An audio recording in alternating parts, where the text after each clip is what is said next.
my name is James. I am 24, medical technologist. Passed the board exam and ranked 5th during the March 2023 medical technologist licensure exam. I graduated with a Bachelor of Science in Medical Laboratory Science on August 2022, summa cum laude. If I like something or I want to achieve something, I would work hard for it. I would do everything to have it and to achieve it. Being a perfectionist in everything I do, I see to it that I excel. I'm into sports also. I play volleyball and badminton. Kasi dun sa amin, we are near the river. So kapag pagod ako, yun mamamasyal lang, interact with the nature. Titingin ako ng mga puno, yung mga greens. Kasi parang ang ganda sa pakiramdam. And yun, naglalaro din. I studied Bachelor of Science in Medical Laboratory Science, previously known as the Bachelor of Science in Medical Technology, and it would take 4 years for you to graduate as a medtech. You have to take biology subjects, chemistry subjects, and medtech subjects like clinical microscopy, histopathology. So initially, when I was in junior high school, I didn't excel in science. When I reached senior high, yung teacher namin doon, natutukan niya kami. So it gained my interest and nag-excel din ako doon sa science. In-explore ko yung medical technology and ngayon, nakita ko yung importance ng role of becoming a medical technologist. One of those important persons to correctly diagnose the disease of the patient. Kasi especially sa mga lab results, if nagkamali kami, so magkakaroon ng misdiagnosis sa patient. So for me, the most challenging part is that I don't have anyone in the family who's in the medical line. So yun din yung naging challenge. Walang nag-guide sa akin from my family kung ano na yung gagawin ko, ano ba yung kailangan kong i-take. Yung pinakamagandang part ng pagiging medical student is that you get to learn more about body processes. Kasi sa akin, kapag naiintindihan ko siya and nai-imagine ko kung ano yung nangyayari, mas na-appreciate ko siya. And mas nag-i-enjoy ako. Mas natututo. Especially kasi katawan natin yun. And it's happening in reality. So, ayan. So, yun yung pinaka-enjoy na part na natututo ako. I get to learn about myself, my body, and others.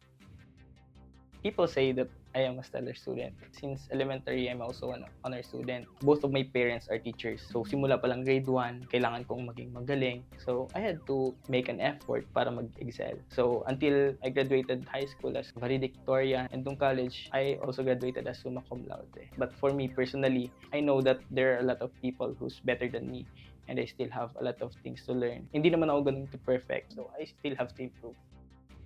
Before I began my college journey, my parents would always tell me that I should excel, I should have high grades kasi kapag maghanap na ng trabaho, hindi ako mahihirapan. So yun yung tumatak sa isip ko. I felt like giving up kasi parang nahihirapan ako, especially during my 3rd year in college. Kasi during that time, andun na yung mga board exam subjects. And nung time pa na yun, sakto nagkaroon ng pandemic, naalala ko nga din na meron din akong na-fail ng mga exams. So during that time, parang sabi ko, tama ba na ito yung kinuha kong course. Yan. Pero, despite that, I stick to my goal. Sabi ko, ito, sinimulan ko to, kailangan ko siyang tapusin. And meron akong goal. So, kahit anong mangyari, we'll stay focused sa pag-reach ng ating goals. So, yun. Also with the support of my family, yan, pinupush nila tayo na magpatuloy. Prior to my graduation, it was unexpected, but my father was diagnosed with cerebrovascular disease. So, as a result, he was paralyzed. Both of his limbs were paralyzed. So, hindi na siya nakakagalaw. And so, kailangan may magte-tend sa kanya kasi yung mga basic needs niya everyday, parang dependent na siya sa kasama. So, since my parents and my siblings are working as a teacher, so walang magbabantay during that time. Parang ako yung nag-alaga muna nung time na yon. So kaya nung preparation ko para sa board exam, nag-online lang ako para at least nakakapag-review and nakakapagbantay. But prior to that, nagbabasa na rin ako pa konti-konti ng yung mga books na sa nung college para at least hindi ako mabigla pag nag-review center. condition din ng father ko, yun yung nag-motivate sa akin to be better or to push through my board exam. Kasi sabi ko, yung father ko nagkaroon siya ng sakit, na stroke siya. In the future, it's still possible na some of my family members would also have a disease. Kailangan nilang may mag-aalaga or may tutulong sa kanila. So kailangan ko talagang maging medtech, kailangan ko maging doctor in the future para at least kapag nangyari man yan sa kanila ulit sa future, at least ako personally kaya ko na silang tulungan. So yun yung nag-motivate din sa akin. Pagbutihin lalo yung pagre-review sa board exam. During the whole day, merong magle-lecture online. So nakikinig tayo doon. And during break times, doon pupunta kay Papa to tend to his needs. After ng review session, andun magpapahinga, lalabas muna saglit, refresh, lalabas sa bahay. And then after dinner, ayun, magbabalik na ulit sa pag-aaral. Kung ano yung ni-lecture nung the whole during the day, parang nakikinig talaga ako. So kapag gabi, aaralin ko na personally para at least ma-retain sa isip ko. Kapag hindi ko siya natapos, early in the morning, bago mag-start ulit yung panibagong session, aaralin ko yung mga hindi ko pa nabasa. Tapos kapag may free time ulit, dun ko lang siya babalikan ulit. Sa ganung way, parang nakita ko na effective siya kasi hindi ako nagka-cram and hindi masakit sa ulo kasi pakonti-konti yung pagre-review. Yes. So, ang daming support sa akin. Instructor, classmates, families, special someone. Ayan. So, yung role nila talaga to keep me motivated. Every time they would check on me kung kumusta na ako kasi online yung review ko. So, randomly, may mag-chat sa akin, kumusta ka na? Okay ka lang ba? And even before the board exam, we had our 10 days of prayer with my classmates. Yung naging thankful ako doon kasi nag-initiate yung class namin, magkaroon kami ng 10 days of prayer. So, we should be spiritually prepared din. Dahil doon, parang naging at peace din kami na pupunta kami sa board exam knowing that we are not alone in the battle. We are being guided by God. And ayun, hindi kami nag-iisa. So, yung mga ganon, 10 days of prayer, yung pagkukumusta nila sa akin, and pagmamotivate nila sa akin, nakatulong. Personally, I struggle with memorizing. Parang mas gusto ko kasi yung iniintindi ko siya. Kasi naintindihan ko siya, parang mahirap na siyang matanggal sa isip ko. Pero kapag nag-memorize lang ako, the next day, wala na, nahihirapan ako. Sa medtech kasi, we have, especially yung histopathologic and cytologic techniques, we have to memorize the stains, yung stains na gagamitin mo and para saan siya ginagamit. You also have to memorize yung medtech laws, maraming laws. So, yun yung nahirapan ko. Kaya nung board exam, yun din yung pinaka-mababa kong scores. Kasi parang hindi ako interested na magbasa. Hindi ko na siya naulit basahin. Unlike dun sa ibang mga subjects na nabasa ko 3 times, 4 times. Pero yun, parang nabasa ko lang siya twice. Kasi it's more on memorization. 1 month prior to the board exam, anxiety level got high. Kasi parang nung time na yun, na-feel ko na parang kulang pa yung preparation ko. Kasi I started reviewing sa review center August. So, naisip ko, parang konti pa yung preparation ko, hindi ko marireach yung goal ko. Nag-start na rin parang magkasakit. And during that time, every time na nagbabasa ako, parang wala nang pumapasok sa isip ko. So, naisip baka hindi muna ako mag-take ng board exam kasi wala na akong naaalala sa mga binabasa ko. Thankfully, kasi during that time din, doon din nag-start yung 10 days of prayer. So, na-boost ulit yung confidence natin. Nagbalik yung tiwala natin sa Panginoon. So, yung time na yon, yung anxiety level ko tumaas, pero yung relationship sa Panginoon na-strengthen. In fact, when we went to Legazpi to take the board exam, dinala ko lahat ng reviewer ko kasi sabi ko magbabasa pa ako. Hindi ko pa kaya. Parang ang dami ko pang hindi alam. Paano kapag nakalimutan ko, wala akong babasahin. So, night before the board exam, I attempted to read again my handouts. Pero nagkaroon kami nun ng worship din, devotional with the class. And saktong-sakto yung magbubuklat pa lang ako ng handouts. Yung sinabi nung pastor na, sabi niya, trust in the Lord with all your heart and lean not on your own understanding. Tapos sabi ko, hala, para to sa akin kasi this is the night before the board exam and parang yung trust ko is nasa sarili ko kasi sabi ko magbabasa pa ako. So nung narinig ko yon, biglang sinarado ko na yung handouts. Tinabi ko na, nakinig ako sa worship, sa devotional. Before we take the board exam, yung lecture namin sa review center, parang he taught us of those superstitious beliefs, kung anong kakainin, ano yung isusuot, ano yung gagawin during the board exam, ano yung hindi gagawin during the board exam. Pero parang wala akong sinunod doon kahit isa. Like yung sa underwear, sa kakainin, yung sa lapis na puputulin, sisipain, wala akong sinunod. Because personally, I don't believe in those superstitious beliefs, but I believe in God. And just like my routines kapag nagtitake ng mga exam, ang ginagawa ko, I would go to the CR and render a short prayer. And ganun din yung ginawa ko ng board exam. So, pumunta ako sa CR kasi allowed naman. I took time to pray and i-cast sa Panginoon yung lahat ng worries ko.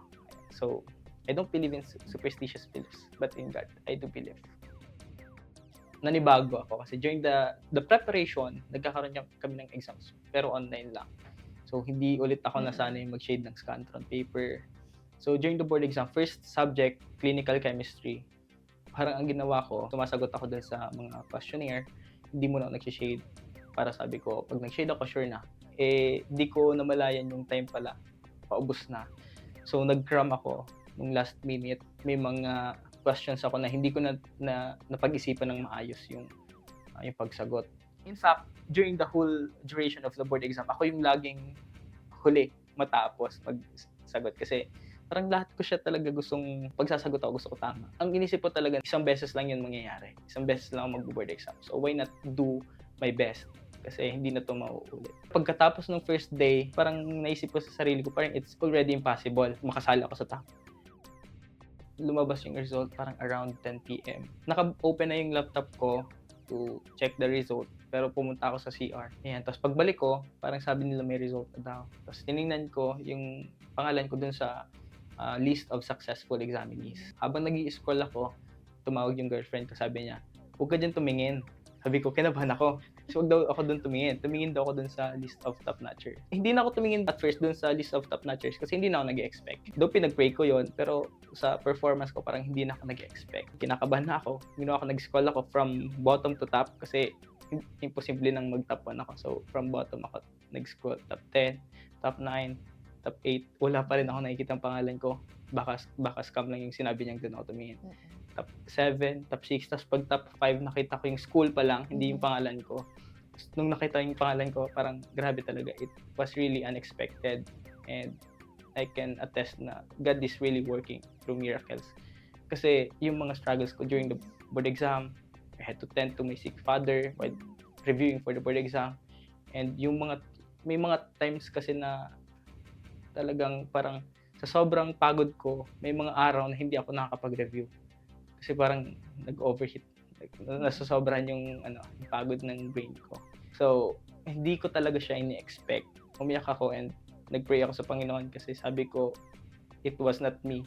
Yung pagiging top-notcher ko, hindi yun dahil sa efforts ko, pero dahil yun sa Panginoon. God is really working through miracles. So, yun. Sinabi ko kila mama, kila papa, yan, nag-iyakan kami sa bahay kasi God is really good. Yung mga bagay na hindi natin in-expect, yung mga bagay na parang imposible sa atin, if we put our trust in God, parang lahat posible. So, inspired by the case of my father, I am planning to become a neurologist or a neurosurgeon. Be ready mentally. Pero hindi lang mentally dapat yung pine-prepare nyo. Physically, dapat prepared din kayo. Kasi kung hindi kayo ready or prepared physically, baka magkasakit kayo. And most importantly, spiritually, prepared din kayo. You should set your goals. And when you set your goals, dapat yun na yung parang pinaka-highest goals na pwede nyo iset sa sarili nyo. Kasi if in case hindi nyo man ma-reach yung goals na yun, at least yung babagsakan nyo, hindi ganun kababa. And syempre, hindi lang kayo magsiset ng goals, sasamahan din natin ng work and prayers. Ayan. So, meron tayong mga sacrifices na gagawin, leisures natin, hindi tayo muna magpa-party. Ayan. Kasi during the time, parang may mga sacrifices din ako kasi yung family ko, nagkakaroon ng reunion, ako, nagre-review sa bahay, di ako sumasama sa kanila. Kasi meron akong goal na sinet sa akin. So, you should set your goals, stick to that goal, and samahan nyo ng work and ng prayer. So, right now, I am thankful sa school kung saan ako nagme-med. Kasi we are being trained to become a physician missionary. Especially sa barrio, there are a lot of people who are in pain and di sila makapunta sa hospital because of financial instabilities. So, as a missionary physician, parang yun yung isa din sa goal ko na kung hanggat sa makakaya, you serve the people na walang hinihinging kapalit, you serve them free sa kanilang mga pangangailangan. So, I learned to really depend on God. Kasi there are a lot of things na hindi natin control. Yung mga pandemic, yung mga bagyo, hindi natin sila control. I really prayed for it and I believe that it was God who prepared me during my preparation. Kung may chance man na pwedeng ibalik ko yung time and may babaguhin ako, sabihin kong wala. Kasi everything was perfect. Ayan, it was God who allowed me to become a top-notcher. It was God who really helped me during my preparation. So, parang wala akong babaguhin. So, to all the students out there who are working hard for their studies, I just want to say that you are on the right track. Ipagpatuloy nyo lang yan kasi walang ibang makakatulong sa inyo kundi sarili nyo at yung Panginoon. Ayan. So, patuloy lang. Alam kong maraming struggles sa pag-aaral. May mga times na magda-doubt kayo sa sarili nyo. May mga times na may isip nyo na parang mag-surrender na lang kayo kasi parang hindi nyo na nakikita yung purpose nyo sa buhay kung bakit kayo nag-aaral. Pero sa mga times na yon, yun yung best time na kailangan yung makipag-usap sa Panginoon. Ayan, yun yung best time na kailangan nyo ng tutulong sa inyo. And walang ibang makakatulong sa atin kundi yung Panginoon natin. So, kung nag-aaral kayo, pagpatuloy nyo lang yan kasi kayo yung magiging susi para sa success nyo sa buhay.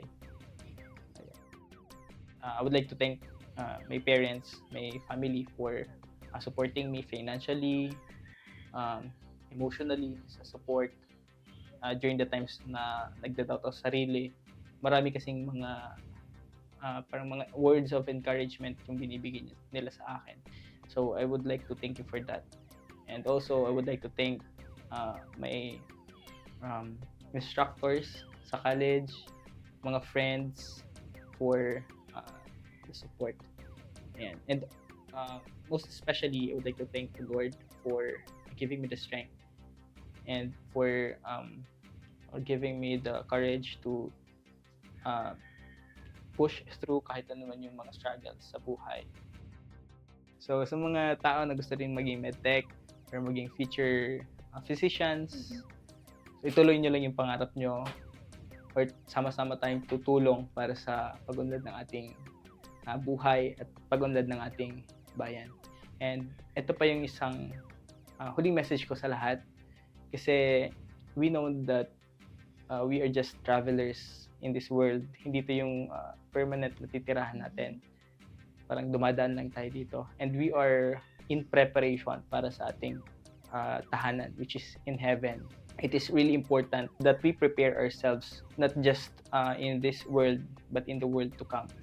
Prepare ourselves spiritually. Kailangan magkaroon tayo ng spiritual growth kasi yun yung pinaka-purpose natin to restore the lost image of God sa atin. Ayan. So, para ma-restore yun, kailangan lang natin strengthen yung faith natin sa Panginoon. Kailangan natin magkaroon ng connection din sa source ng ating buhay, which is God. If you want more videos like this, please like, share, and subscribe.